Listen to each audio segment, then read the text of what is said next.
Are undocumented people more likely to be criminals? Well, I stumbled on a data point that blew me away. From 2005 to 2024, nearly 5,000 Border Patrol officers were arrested, according to the journalist Garrett Graff, who testified about this to a commission set up by the governor of Illinois.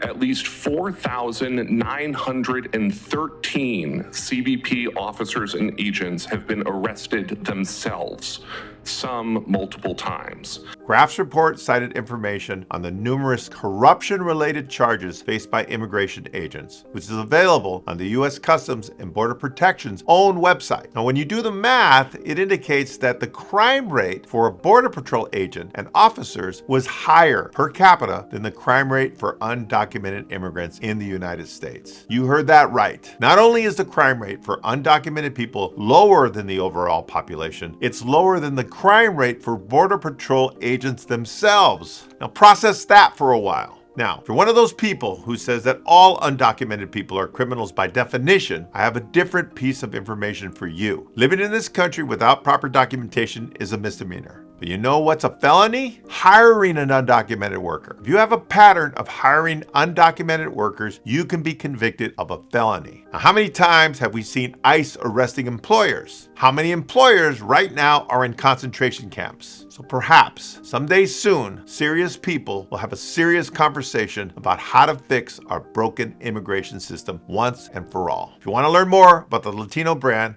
leadership, and building wealth, follow me for more.